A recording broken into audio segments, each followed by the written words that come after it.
All right, well, good morning, everyone, and welcome to the IMAGIN webinar series. This is our third installment here for December 17th.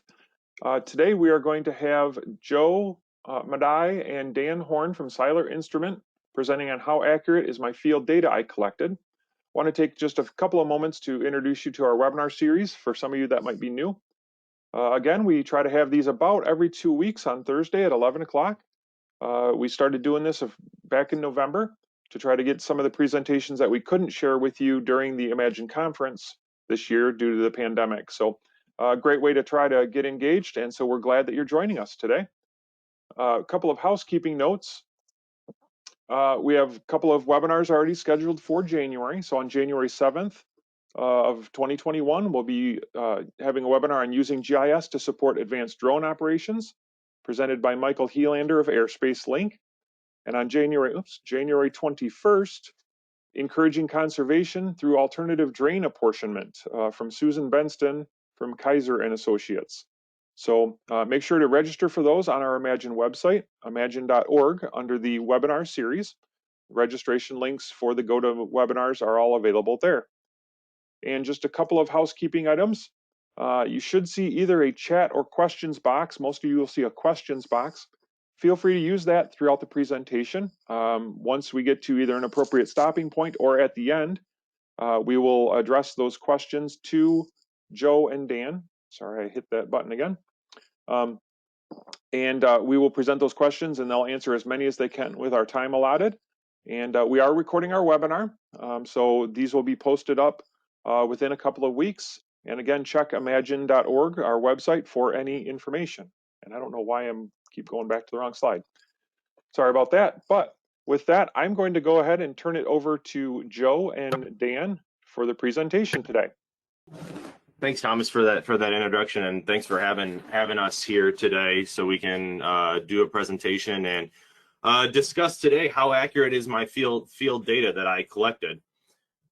So my name is Joe Madai. I am the mapping technical support out of our St. Louis office for Seiler Instrument, or Seiler Geospatial. We're just a segment of that team.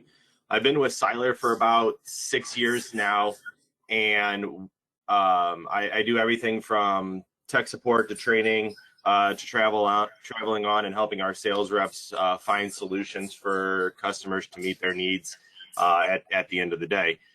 Joining me on the call is Daniel Horn, and I'll let him introduce himself as well. So go ahead, Dan.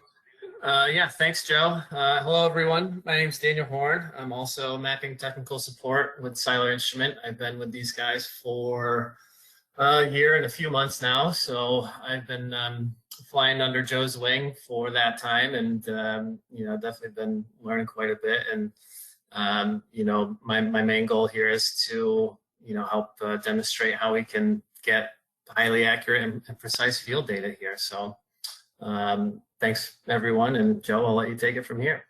All right, so just a little bit of background about who we are. Our name is Seiler Geospatial. So Geospatial is encompassing your GIS segment as well as your survey segment. So the team that you see up in that picture is everybody that is included in our 8 states that we operate in. So everybody from certified drone pilots to registered land surveyors to GISPs to certified Trimble trainers. We have the help to get you guys needed, and this team backs everyone up. So it is a great team to be a part of.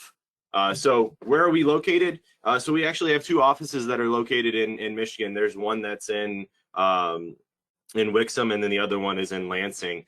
But then you can see where our other offices are located, and then I'm located in St. Louis, which is where our headquarters is at, where we have about 150 people that work out of that office specifically.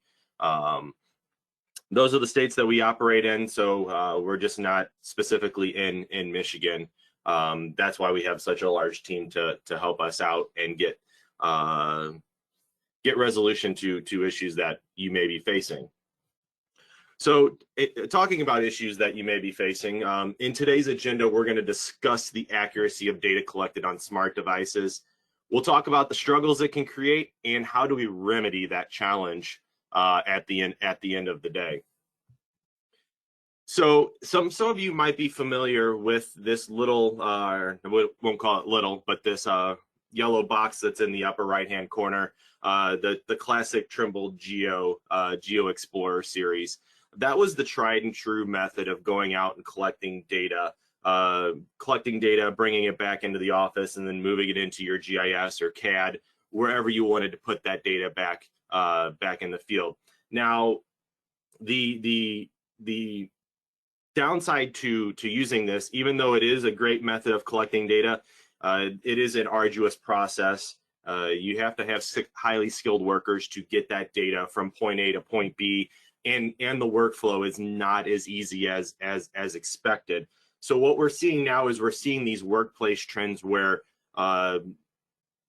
companies are doing a bring your own device, where the company owns the device, or the employee brings in their own cell phone. And we're seeing this now where cell phones are becoming prominent, as pretty much everybody probably has a smart device in their pocket issued by their employer that they can use to go out and collect data. So with that being said, there are applications that are out there that you can go out there and collect data with and get down to a certain level of accuracy. Now, these applications are super easy to use in the field. I always tell somebody when I train them, compared to using the handheld geos, I can get somebody collecting data in less than 10 minutes with using the cell phone out in the field, and it makes it easier. And most of the people, when I tell them this, they say, "Why weren't we doing this years ago?" It's just, we're here to educate and let you know what options you have out there. So what I'm going to do today is I'm going to talk about ESRI field maps. Now, we're just going to use this as an example. We're not going to go into detail about what ESRI field maps is. We're just using this as a base to then move forward into our conversation about where our accuracy is at and how that's measured in the device itself. So if you're not familiar with ESRI field maps is taking the place of ESRI Collector. They're merging 5 applications into one, but this is I like to refer to it as the new Collector, and it is a smart device that'll run on Android or iOS. You go out there, you hit one button, you collect your data, and if you're using internet, it syncs it back to the office.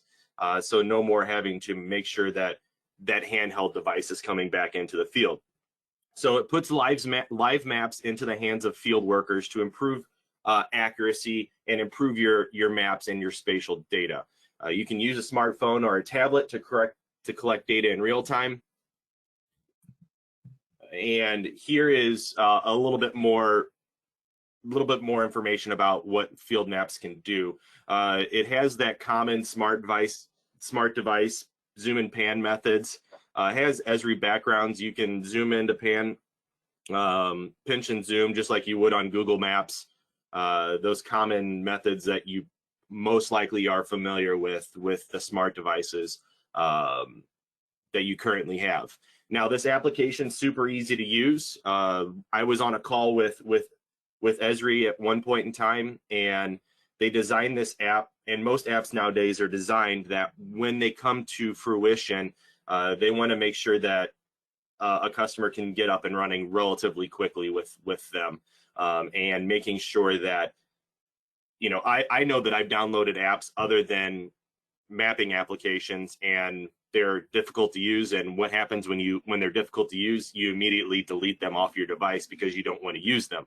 Now, this app is super easy to use. I connected up to my high accuracy receiver. As you can see up in my accuracy threshold, I was at 0.3 inches, so centimeter level accuracy, and then I can go out there and I can collect data with using my Android smart device. Now, system requirements for field maps: you need Android 8.0 or later, iOS 13.5 or later. And the cool thing is now you can go out and collect data with your Apple Watch if you have one of those with ESRI field maps. So let's talk about the question, how accurate is my data that I collected?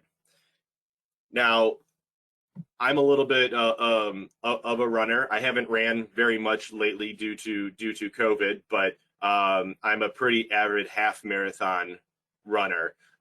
So there are limitations to using consumer GPS devices, aka your cell phone. These are my last three half marathons that I have ran. Now, all of these half marathons that I ran were all certified, so that way, if I ran a certain distance and certain time, it would actually qualify me to go and run in a larger event. Now, if you notice at the mileage on each of them, the mileage, a half marathon is 13.1 miles. And of the three, two of them are actually registering less than what I actually ran. Now, this is just a limitation of my cell phone. It's doing tracking and talking about the accuracy of those cell phones, and what the accuracy of your cell phone can actually get you in the field with collecting data. So the limitations of the cell phone is, the availability.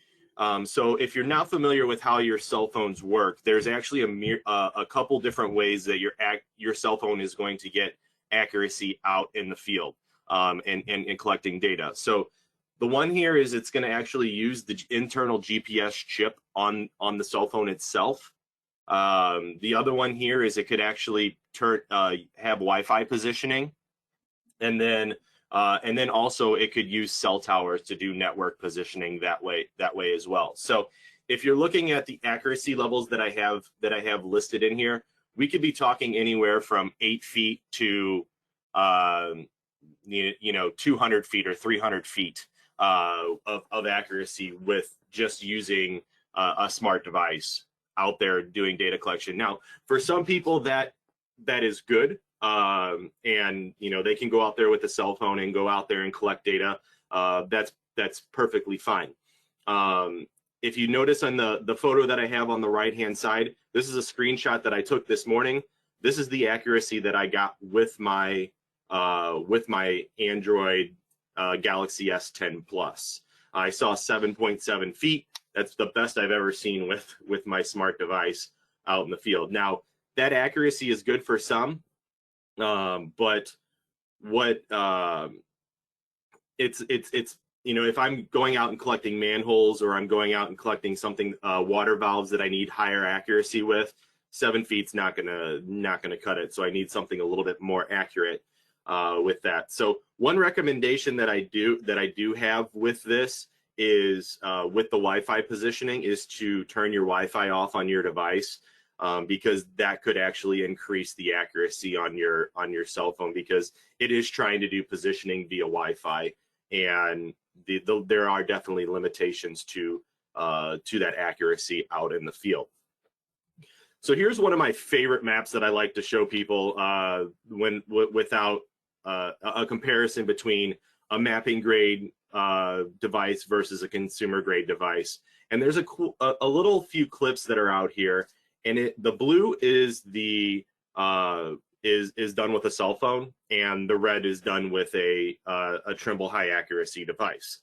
So if you notice around the little pond in the lower right hand corner, the high accurate device goes right around the path, as where the cell phone is definitely not giving you that nice contour around the drain. Now, the other one here is the photo on the left hand side. You can see that red mark where it says drain, and when it was collected with a cell phone, it actually put the drain 60 feet away inside of the building, which we knew that drain is not there. So that is an issue that we can look at, and how do we rectify that issue and make sure that drain ends up in the where it is actually located. Dan, go ahead. So now we want to get into achieving that gap that Joe was just showing there, the gap between what you might consider low accuracy data versus high accuracy data. And so thank you, Joe. This is a good start right here. These are GNSS manufacturers, GPS manufacturers that are compatible with field maps on iOS, Android, or both. And I know that this is a pretty big list here, and all of these receivers come in different shapes and sizes and accuracies. So you may find yourself wondering where to start. So if you're curious as to what Siler has to offer, we have both Spectra Precision and Trimble instruments, both for surveying and GIS purposes. And both of those devices can get you high accuracy and high precision data. So that brings us to accuracy versus precision. So what is the difference between those two things? And, you know, it's taken me a little while to kind of finally wrap my head around it as well. So those images, they do a pretty good job of displaying, at least visually, you know, those differences between accuracy and precision. So, you know, in short, precision refers to how close your measurements are to each other. So they should really be able to be repeatedly collected by the same user. So you want to have that repeatability.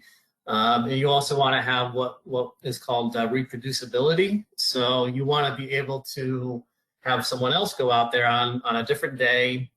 You know, let's say it's maybe even a cloudier day. You collected something on a sunny day.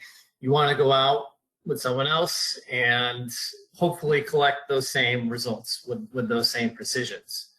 Now, accuracy, on the other hand, that's a little bit of an easier definition, I guess, because it's really referring to, you know, like it says in the slide there, the closeness to the truth. So your accuracy, typically, you know, when you are trying to get accurate data, it's related to some kind of truth, some kind of universal, you know, precise location or known location that you want to get as accurate of data and get that as close to that known location or that known true value. So, you know, in these images, we know that the bullseye of those targets is the known location or that true value that you're trying to get an accurate location for. But in order to get that high accuracy, in order to hit that bullseye, you want to have high precision around that. So that way it can average the location between all of your precisions for one high accuracy data point.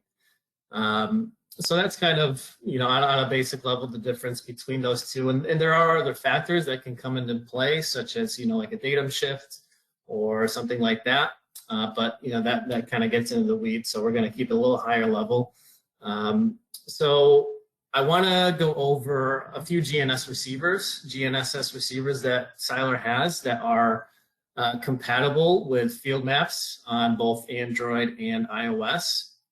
To start with, this is the R1 GNSS receiver. This is a sub-meter device. It's a little bit bigger than a garage door opener, so it's really not, there's no fuss with it or anything. It's entirely cordless, unless, you know, at the bottom that last bullet there, it does come with an optional patch antenna, which is where a cord would come in. You plug an antenna, a patch antenna into the R1, and then that antenna, typically, you know, Trimble has this goofy little hat that the receiver, that GNSS receiver, can go into, so that way the antenna is sitting on top of your head. That kind of allows for less disturbances in the GPS signal that might come from your body or other physical surroundings. So in that sense, it's a corded device, but otherwise it's an entirely wireless device, Bluetooth to iOS or Android devices. And it has an all-day battery, so it's got at least 10 hours of battery life. And like I said, it's a sub-meter device, so that's going to get you anywhere from 24 to you know, 30 inches of accuracy. So the next one we have is the Trimble R2. This is a scalable device, meaning that it comes in a variety of ranges. So if, for instance, you know that you at least need sub-meter data, but, you know, in a year's time, you might need centimeter level accuracy or sub-foot level accuracy. This is a scalable device, so you can get it at those three accuracies that you see there: sub-meter, sub-full, or centimeter. So you can get it at sub-meter, and then if an upgrade needs to be applied, then that upgrade can be applied to it. And similar to the R1, it is compatible with field maps on Android and iOS devices. And as for software, it's of course compatible with field maps, collector, and Trimble TerraFlex. This device does come with two batteries. Each of them have a 4 to 5 hour charge. So, in total, you're still going to get at least 8 to 10 hours out there in the field. And it also has a carbon fiber monopole, which you can see it sitting on top of in the picture there. Similar to the patch antenna, that's a 2-meter carbon fiber pole. So by having it sit on top of that pole, 6.5 feet, that's pretty high above, your physical surroundings. It's certainly not going to have any, GPS signal interference from, for anyone standing around you or anything like that, unless you've got someone taller than 6'5".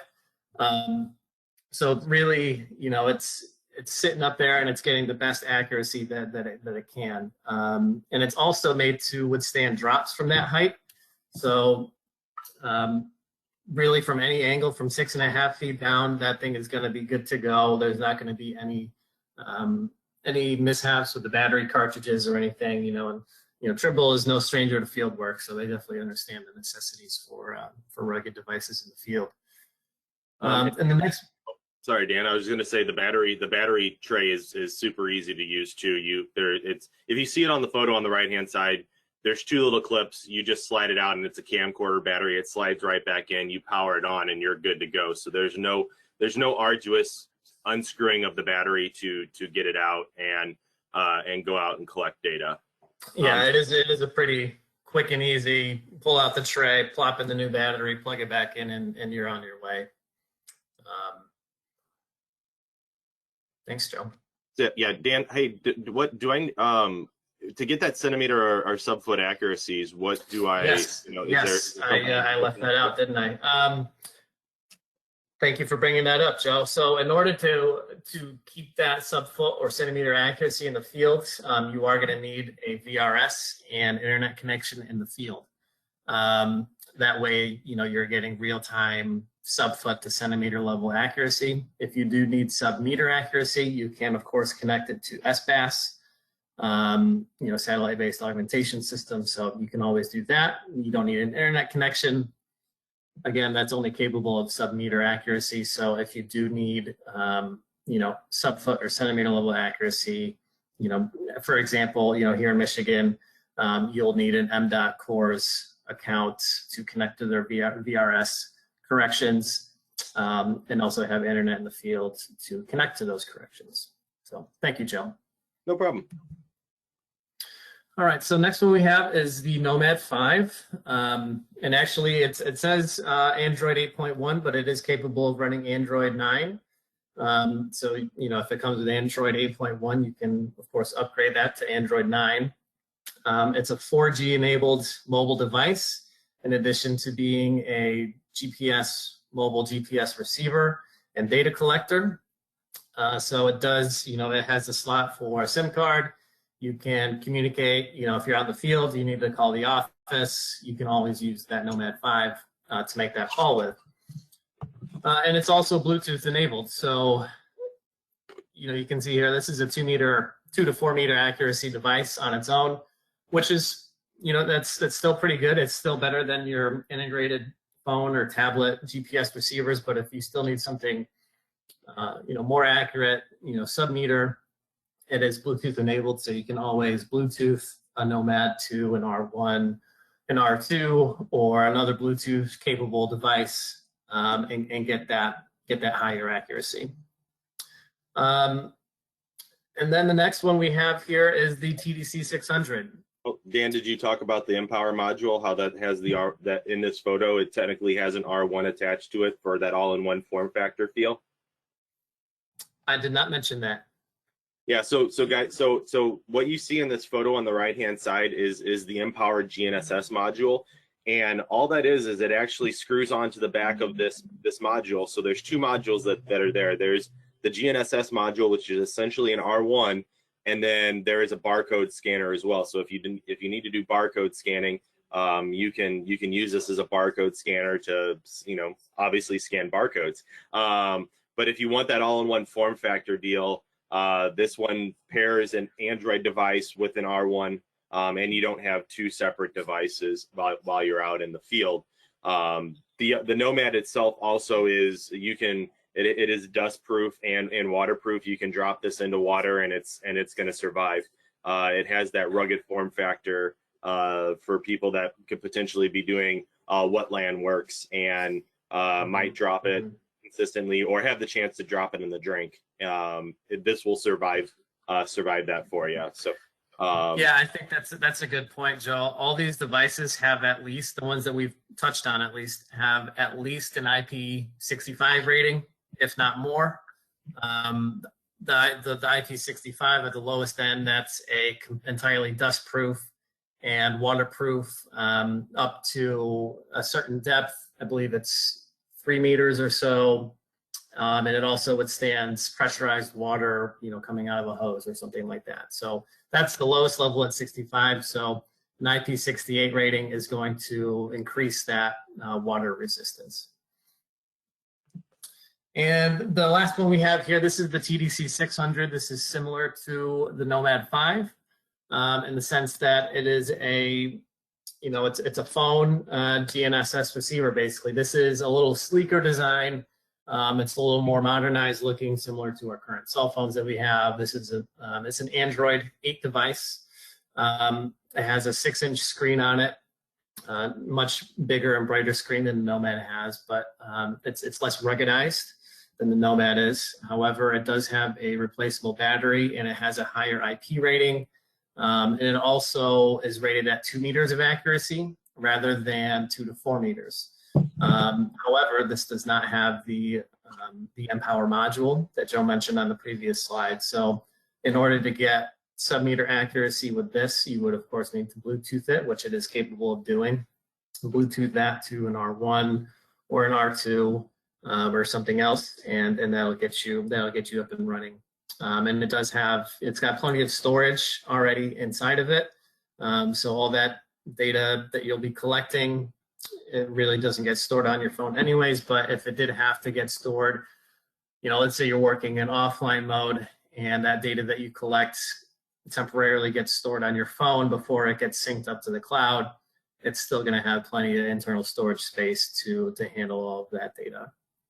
And I think that's all I got on that. Do we have any questions? I'm not seeing any questions yet from the audience. I did just post out to them to send their questions in. So if you have questions, send them into the chat and questions area. I had a question. Question would be longevity of the devices. Obviously, the Geo 7 series or the larger ones that most of us in the GPS world have been familiar with, pretty much they're all at the end of life because the Windows platform for the Windows Mobile is being deprecated out. The new receivers, are they going to be, I'm going to use the term, a longer longevity if we purchase them because they're really just Bluetoothing to the iOS or Android device? Is that going to increase the longevity of the devices themselves? Yeah, for sure, Thomas. Thanks for that. That is a great question, and I'm glad you brought it up and not me, because sometimes it sounds salesy if I bring up that question of that. But that is a common concern with those Geo 7Xs, and it's not that necessarily Trimble's taking those Geo 7Xs and putting them to rest. It's more that Microsoft is taking that and causing great issue with Windows Mobile Device Center is that's not been supported since Windows Vista. They're just really sunsetting it off and writing it off into the distance. And now with these R1s or these R2s, you have the ability to be set for the long haul. And really make sure that you're putting yourself into the future and meeting your future needs, because if we sell warranties that go with an R1 or an R2 that would keep it up into, that would keep it up. And, if you were happen to drop it or break it, it could be fixed or replaced. And, really, there really isn't much enhancement in Bluetooth technology with this. And, if your phone goes bad or, the phone dies out, you get a new phone. And really you're setting yourself up for success with moving towards the newer technology, because you're also making it easier for your field workers. So going this route and getting a Bluetooth receiver is you're going to have some longevity with going with these devices. Great. Thank you. Yeah, a couple other questions have come in now. Does Siler work on a program where you would loan out a unit for testing before purchase, or do you rent units out? We do both. I mean, if there's something where we need to get something in your hands to test out to see if it fits and meets your needs, we can. Actually, here what I'll do is I'll switch to the next screen so you guys can see our contact information. You can feel free to reach out to us, and we can get in contact with the sales rep that's up there in Michigan. Her name's Kathy Zajikowski, and what we can do is we can take that information and whether we do rent these units, and if we need to get them in your hands to test them out, we do have loaner options as well. Okay. Great. And then a question about, can you speak to how well the units will work in areas with spotty cell service coverage? A lot of good portions of northern Michigan, for example, have really poor cell coverage. So right. How will some of that work? So funny you bring this up. We're actually going to be doing a webinar here with Trimble about one of their correction sources called RTX. It's called real-time extended, and they actually have a cell service that will get down to sub-foot or centimeter level accuracy without the need for cell service. Now, it is a paid for subscription source to go with this correction source. But what the cool thing is if you get into those spotty areas where you don't have cell service, we can still get you down to centimeter or sub-foot accuracies, and going and collecting data out in the field with Trimble RTX. Now, with the R1 itself, the R1 is, and this is what really makes that R1 shine, is there's no need for cell service to use that R1 out in the field. So if you need sub-meter accuracy, that's the R1 is perfect, because the R1 does not need any cell service even to get its accuracy down into the sub-meter range. It's all satellite based. So we definitely have options for that. It's especially if you have weak cell service in the northern part, especially up in the UP, where I know their cell service is a pain to come by. So we do have options. Great. Another question would be, just briefly, I know this is a huge topic that'll be coming more in 2022, but there's the upcoming datum shift that's going to be happening. Anything we need to be concerned with on the high level, not into the details, but units, are units just going to be able to receive, firmware updates or anything like that to just accept whatever is put forth with the 2022 datum shifts? Right. So with that being said, I'm sure that both Trimble and ESRI are looking into this, and whether it's an update to an application, be it ESRI or be it